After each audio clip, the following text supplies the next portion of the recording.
원래 피부가 그래요? 이것저것 많이 했는데 좀 욕심이 많은 편인 것 같네요. 합격했을 때는 어땠는가? 정말 정반대였어요. 쉽게 접근해도 된다. 안녕하세요, 여러분. 오늘은 면접에 관한 이야기를 해보려고 합니다. 사실 이 영상을 찍기까지 고민이 좀 많았는데요.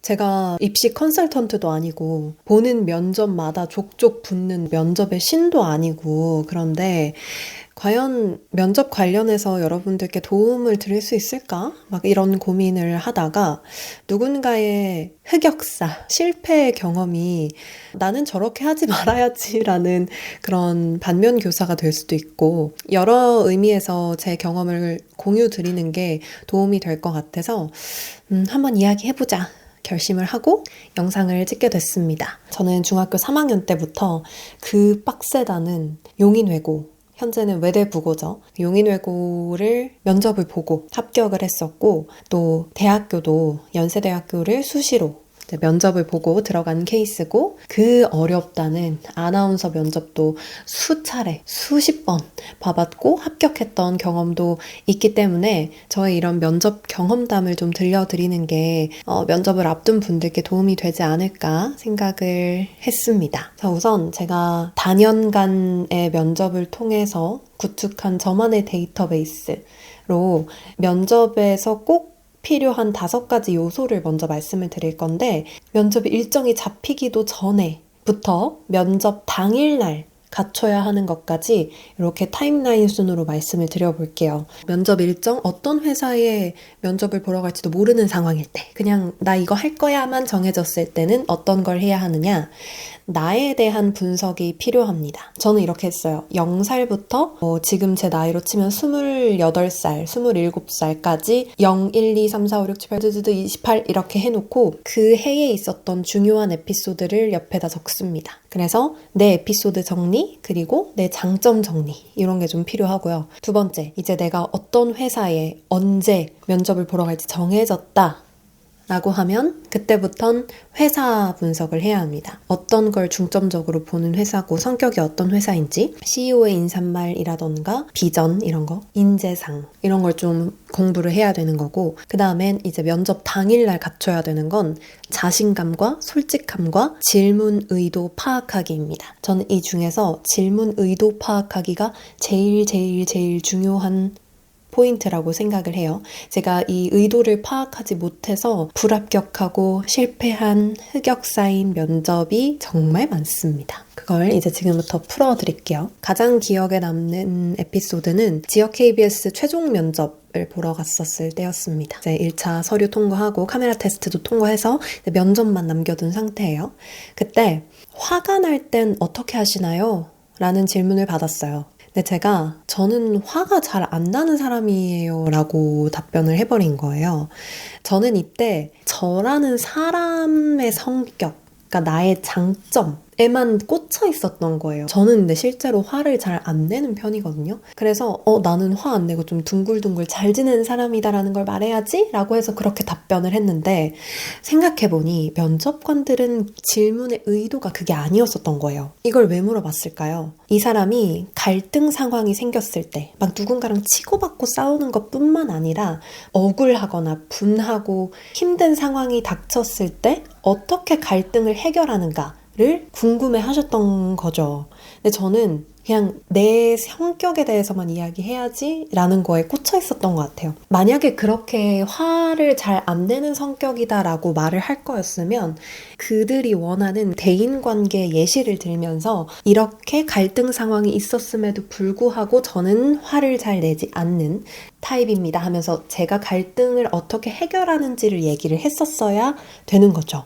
그러니까 그분이 저는 화를 잘 안 내는 성격입니다 이렇게 하고 넘어가니까, 근데 남자친구랑도 안 싸워요? 라고 한 번 더 물어보셨거든요. 그러니까 그들이 원하는 대답이 그게 아니었었던 거죠. 그러니까 저는 이때 진짜 질문의 의도를 잘 파악해야 되는구나를 뼈저리게 느꼈었습니다. 그리고 또 기억나는 에피소드가, 이거는 지역 MBC 1차 면접 때였어요. 제가 그때 당시에 여기 왼쪽 볼인가? 턱에 뾰루지가 났었어요. 그러니까 피부가 좀 안 좋았었죠. 화장으로 가리려고 이제 열심히 가렸는데 아나운서 카메라 테스트에서는 보여지는 직업이다 보니까 정면, 측면, 전신, 클로우즈업 이렇게 정말 다양하게 찍거든요. 근데 그 클로우즈업을 딱 했는데 제 이 뾰루지가 걸린 거죠.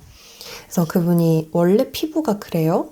라고 하셨어요. 제가 이거 너무 기억이 나요. 왜냐면 저한테는 그 질문이 좀 공격적으로 느껴졌거든요. 여기 뭐 났는데 원래 그런 거예요? 라고 했으면 저도 덜 당황스러웠을 것 같은데 뭔가 피부가 원래 그래요? 약간 이런 느낌이었어가지고 제가 순간 엄청 당황하고 자신감이 확 떨어진 거예요. 근데 제가 아까 중요한 5가지 포인트 중에 자신감도 있다고 했잖아요. 그들이 뭐라 하건 저 원래 안 이런데 오늘만 좀 그래요. 호르몬 때문에 피부가 좀 뒤집어졌는데 한 이틀 뒤면 괜찮아져요 라고 그냥 당당하게 얘기했으면 차라리 나았을 것 같아요. 근데 제가 거기서 자신감이 확 떨어지고 얼버무린 거죠. 이렇게 얘기는 했어요. 이 내용으로 얘기를 하긴 했는데 중요한 건 태도가 약간 의기소침해지고 좀 자신감이 떨어졌었다. 저는 그게 큰 페인이라고 생각을 해요.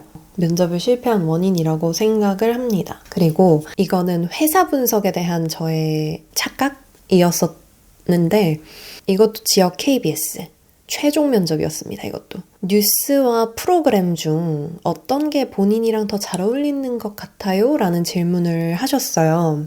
그래서 제가 저 둘 다 잘할 수 있는데 프로그램이 더 잘 어울리는 것 같습니다 하면서 또 제 성격이나 제 강점으로 풀었어요. 전 유튜브도 했고요. 스포츠 모도 했고요.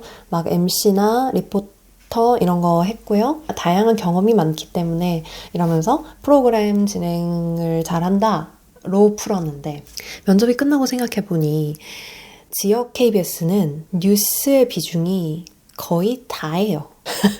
그래서 데일리 뉴스 진행 경력이 있는 사람을 선호합니다. 이 질문은 답이 좀 정해져 있었던 질문이었던 것 같아요. 그러니까 나는 뉴스 경력이 없지만 뉴스 연습을 정말 많이 했고요. 뉴스를 좋아하고요. 이래서 뉴스가 의미 있는 것 같고요. 저는 꼭 뉴스를 진행해보고 싶습니다. 라고 끝냈어야 되는데 그냥 나는 프로그램이 더 잘 어울리는 사람 성격이에요. 라고 해버린 거죠. 그래서 좀 더 전략적으로 접근을 했어야 하지 않나 라는 생각이 들었습니다. 그러니까 내 장점 을 앞세우는 것도 물론 좋지만 회사의 성격과 그들의 의도를 파악하는 게 훨씬 더 중요하다. 그거에 따라서 답변은 달라진다. 라는 그런 깨달음이 있었죠. 그리고 마지막도 실패담을 하나 풀어보자면 KBS 본사 3차 면접이었습니다. 그때 첫 질문이 이것저것 많이 했는데 좀 욕심이 많은 편인 것 같네요. 제가 그때 당시에 나이가 23인가? 그랬었을 거예요. 한창 대외 활동, 과외, 취미 이런 게 정말 많고 열정이 넘쳤을 때죠. 근데 첫 질문으로 욕심이 많은 것 같네라고 하니까 너무 당황스러운 거예요. 이걸 어떻게 답을 해야 되나. 그래서 저는 욕심이 많은 게 아니라 그냥 다양한 분야에 관심이 있고 열정이 넘치는 성격입니다. 라고 답변을 했죠.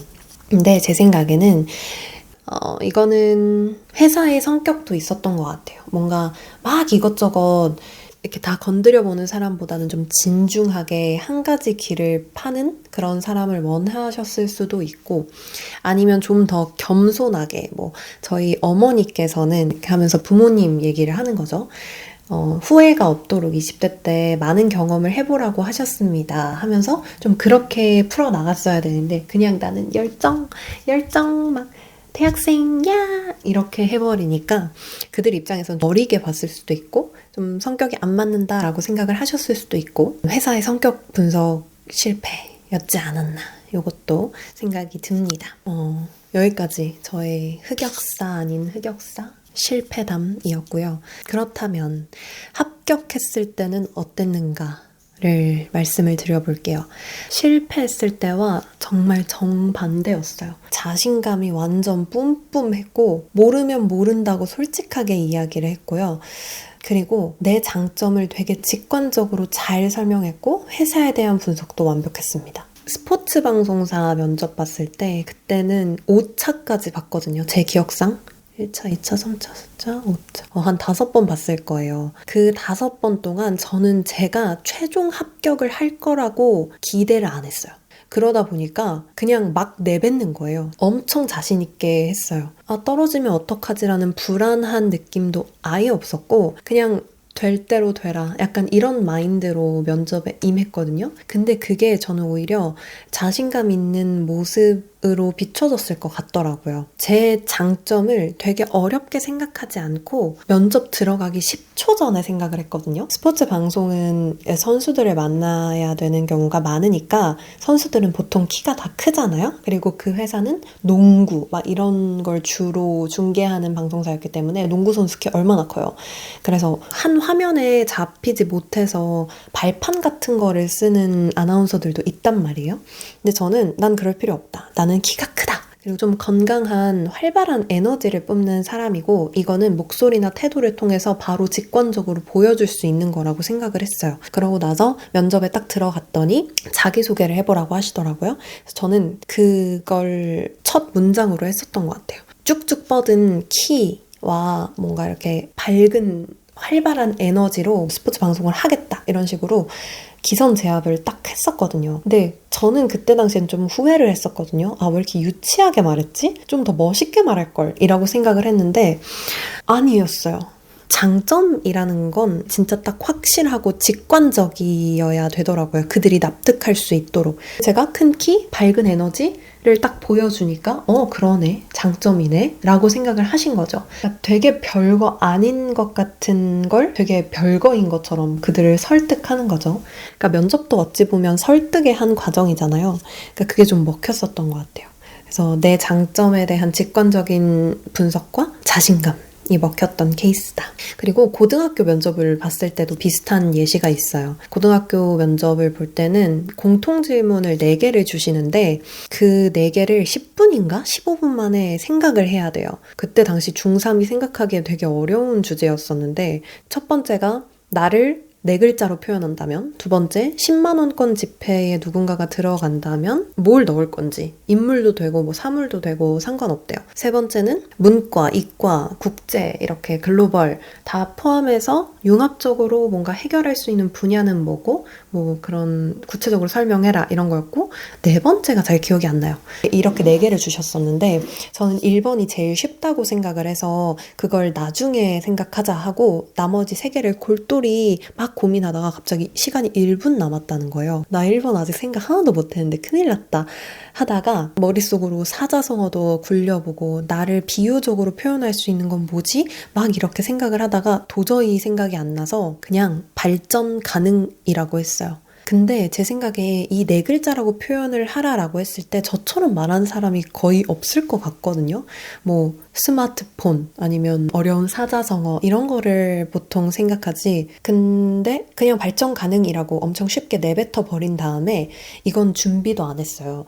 그 뒤에 말은 시간이 없어가지고 발전 가능입니다 하고 제 장점, 그다음에 내가 가진 진짜 가능성, 난 뭘 잘하고 뭐에 관심이 있어서 나중에 이런 어른이 되어서 우리 이 학교를 빛낼 거다 이런 식으로 그냥 생각나는 대로 막 말했거든요. 근데 그것도 아까 큰 키와 활발한 에너지처럼 정말 쉽고 직관적인데 근거가 뒷받침되잖아요. 그리고 그걸 엄청 자신감 있게 말하면 그들은 설득이 되더라고요. 그래서 진짜 이게 중요한 포인트구나 면접에서 라는 생각을 했습니다.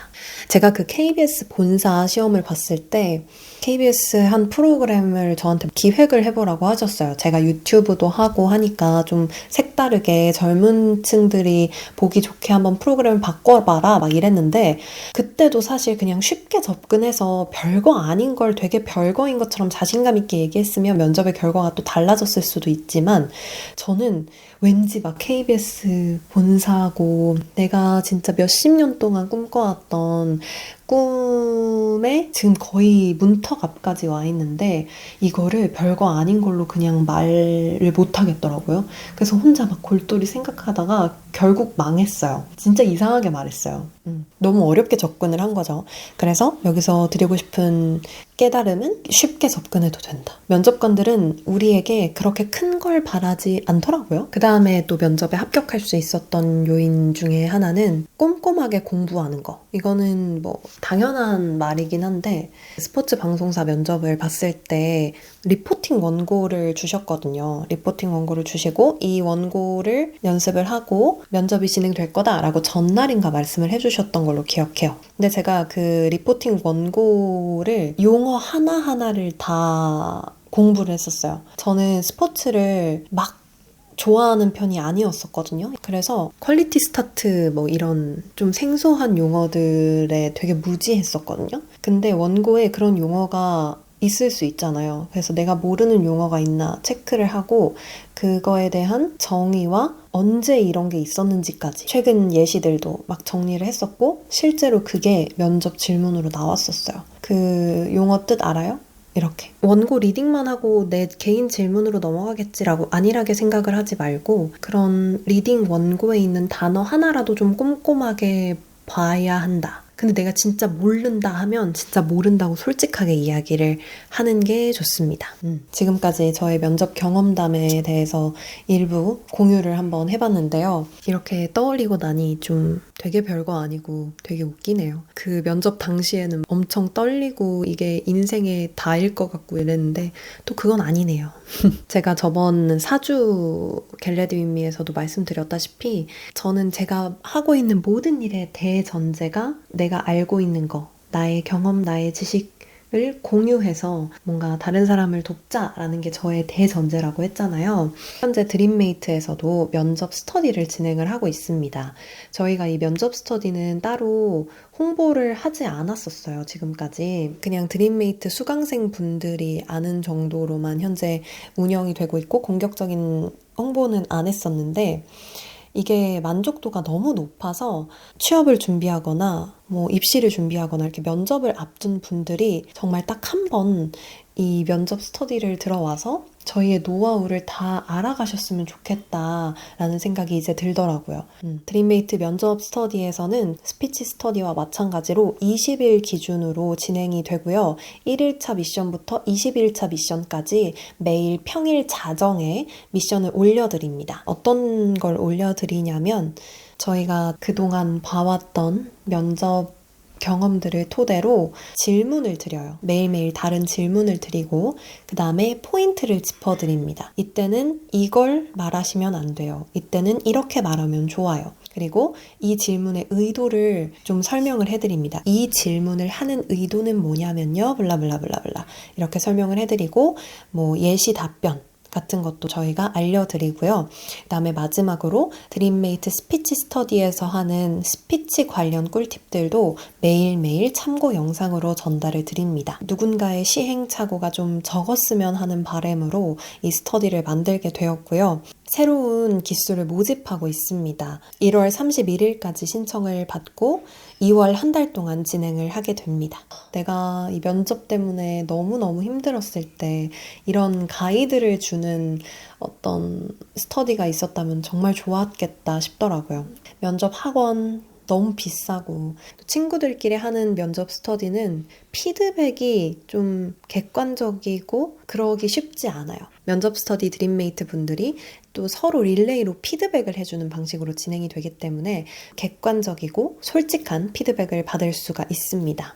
저는 이게 정말 좋은 것 같아요. 그리고 익명으로 진행되기 때문에 좀 부담이 덜합니다. 우리 면접 준비하고 있는 아추들에게 힘이 되고 가이드가 되고 도움이 됐으면 좋겠습니다. 더보기란에 저희 홈페이지 링크 남겨둘게요. 오늘도 영상 봐주셔서 감사하고요. 저희는 다음에 또 브이로그로 만나요. 안녕.